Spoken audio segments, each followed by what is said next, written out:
Hey everybody, welcome to the Taste Spot. Today I'm going to show you how to make an awesome version of filet mignon. It's one of the best cuts of meat out there, but it's also very easy to screw up. I got a lot of friends who go out, they buy the expensive cut of meat, they come home, they screw it up in the kitchen, and then they go and blame their butcher or where they got it from and the meat itself for the problem.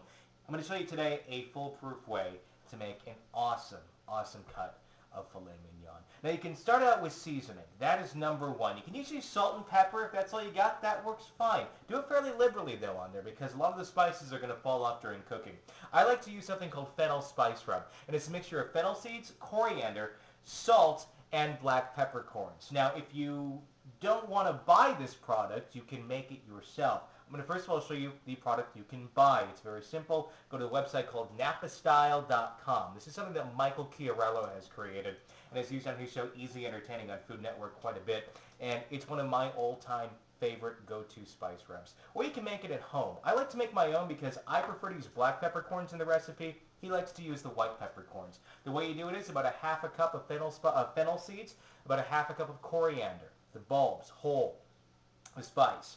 And then about a third cup of, I like to use black peppercorns. You can also use white peppercorns as well. Take those three spices, put them in a pan just like this on your stove and toast them. Okay, the way you toast, put all the spices in there, flat layer, and just put it on the stove, medium heat, and keep watching. You got to keep flipping that thing too. And as soon as those things start to get a little bit brown, you see a little bit of smoke come out of that pan, they are toasted. Do not burn them. Once you got them toasted, dump them out on a paper plate, okay? Let them rest for about a minute or two. Then you want to grind those suckers up. So get a food grinder or a food processor of some sort. I like to just use a plain old coffee mill. I think that works really well for grinding spices. Put them in the spice mill, grind it up. You're going to get this nice little powder you got right here. This is the fennel spice rub that I use. This is actually one that I made. I just keep using the nice little tin because I think it looks kind of cool. So you got your fennel spice rub here. What you're going to do is you're going to apply this very liberally to your cut of meat. Right here, I have my filet mignon cut. This one's bacon wrapped. You don't have to bacon wrap fillets, all right? That's number one. Everybody does it. You don't need to do it. I bought this pre-wrapped from my butcher, so I just decided to leave it on. So we're going to use bacon today. All right, so we got the filet cut right here. We got the fennel spice rub right here. We're going to take the fennel spice rub, and we are going to very liberally get that onto the filet. If you're going, oh my goodness, you're wasting so much. No, you're not. A lot of this is going to fall off during cooking. And even when you're just patting it on here, you can still get all that stuff that fell off, okay?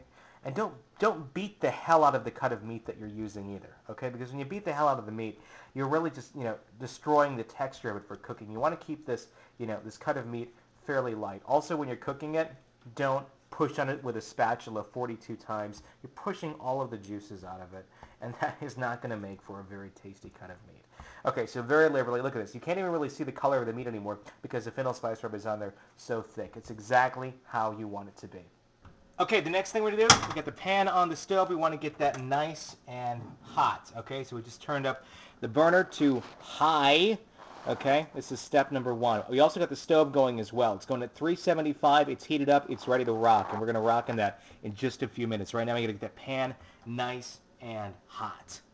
All right, our pan is nice and hot. What we're going to do now is we're going to add some olive oil to it. I'm not going to call it anything fancy or crazy like EVOO or whatever the hell Rachel Ray calls it. I don't really give a crap. Olive oil is what it is. I'm using extra virgin with this. You can use regular. It will be just fine. In fact, regular olive oil may actually work a little bit better for this, but I'll use extra virgin.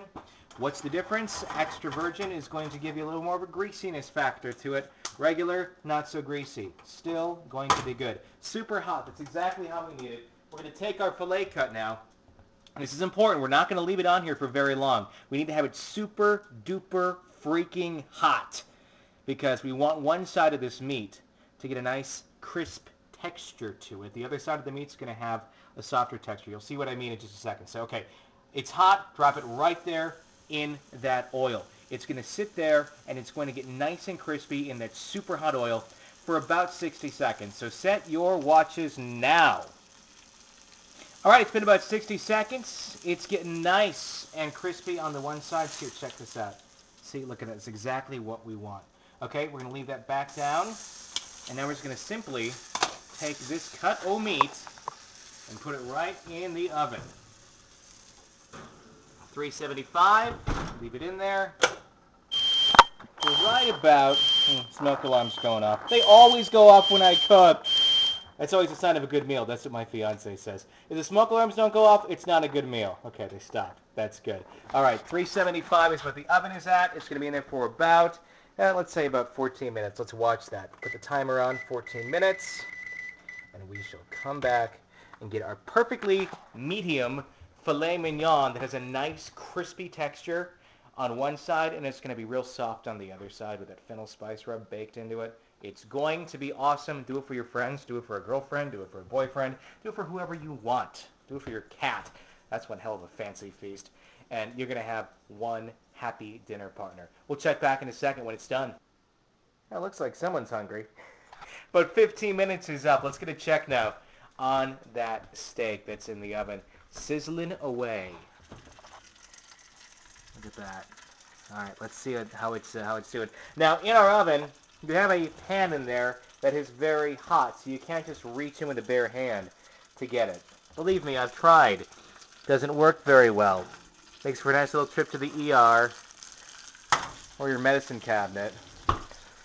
And a lot of complaining for the next couple of days. All right, so we got it out using a hot pad holder.